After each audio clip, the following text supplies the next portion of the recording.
Live, people want to be entertained.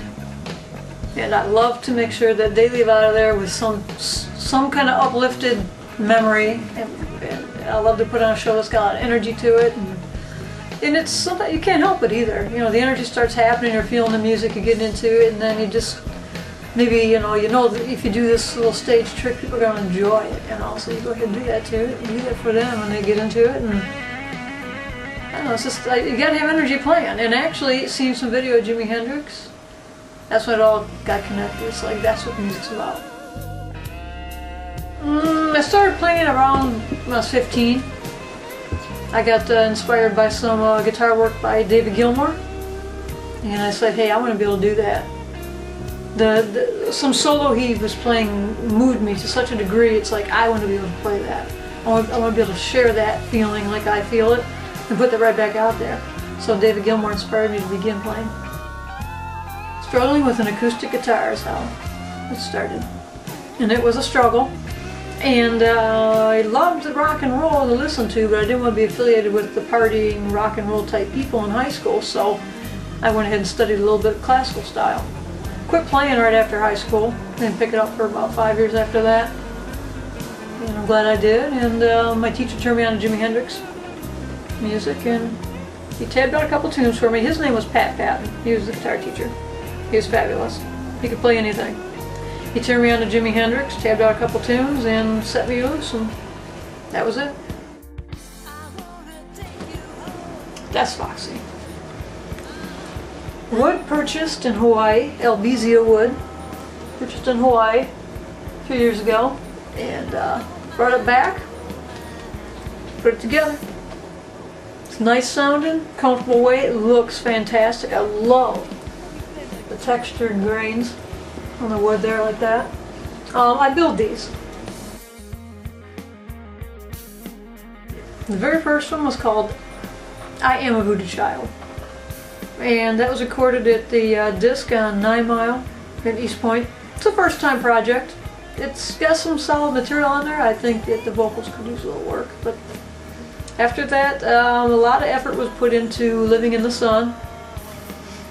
And we initially started recording that in Saginaw, Michigan. Had some issues with the studio we were with, and brought it back down and recorded it at a place called Studio A on Beach Daily and Ford Road. And finally got this sound all together. That sounds good. Had a fellow by the name of Bobby Franklin help me with production on that.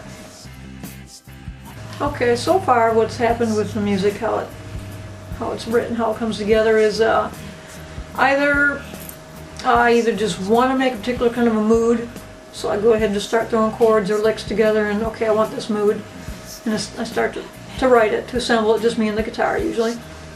Otherwise, I've had like melodies just go through the head. It's like, okay, I'm going to find them on the guitar and then work around that.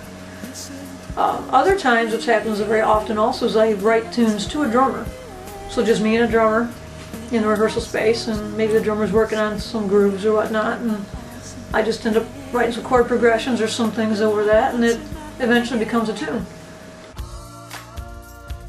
Yeah, sometimes I do play some of the guitar solos, whatnot, picking with my teeth. And of course, that's something I've seen Jimi Hendrix do in a video, and it's like, that's cool, and people loved it. And come to find out that it's not like anything new. I guess a lot of the blues cats have been doing that through the ages, just part of the showmanship. So it's like, yeah, I'm going to work on that. So I went ahead and learned how to do that, and kept working that, and people love it. Another thing that's fun to do is occasionally I'll play some of the solos behind my head.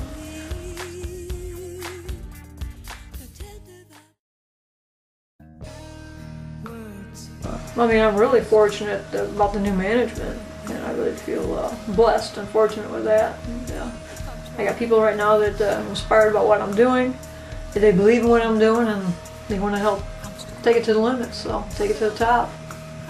So it doesn't get any better than that.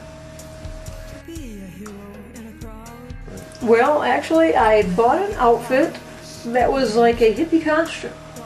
And I liked it. It looked pretty good on me. I had to alter it a little bit and make it a little smaller in some places. And fit pretty good. And it's like, you know, I'm going to see if I can try this. I'm going to try to make some more of these. Maybe this is really beautiful fabric I'm finding it. You know, shopping at different craft stores and on the internet. It's like, I just see if I gonna try and give that a try and see if I can make something. I have pet fish. I used to have a cat. I now have pet fish. Used to have big pet fish, but now we're gone down to the small pet fish. The big ones are jumping out of the tank, and it's like, okay. So. How do I stay so fit? Well, this body has always been lean and lanky, and somewhat muscular.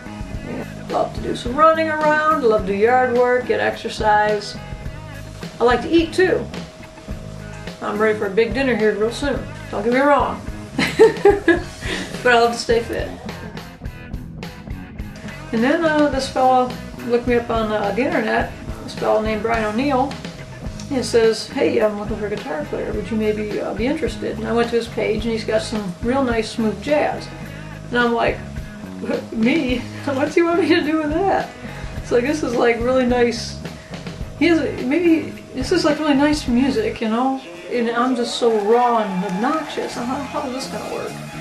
So I was like, well, okay, I like the music, well, we'll give it a try. And he came out to a gig, and I thought for sure, Brian's gonna see me doing this noise and this music and this showmanship and all this, and he's gonna be like, I don't think so. But he liked it. So I went ahead and I worked with him. His name's Brian ONeill. I worked with him and learned the tunes and learned just the little parts, just the little things I need to do here and there. And then when he wants me to, I go ahead and cut loose and do the Lemon James thing. Now it works very well. It's been a lot of fun, and I didn't know that I could be so restrained to just do the little parts that are needed as they're needed. But it's wonderful, and he seems to enjoy it, and I know I really enjoy it. And he's got some great tunes. And like I told him one day that those tunes I'm listening to him, it's like I could have wrote that. Because it fits. You know, it's not foreign. It's like, wow, you know, I could actually have done that. It works for me. And it's like, wow, that's something I didn't expect.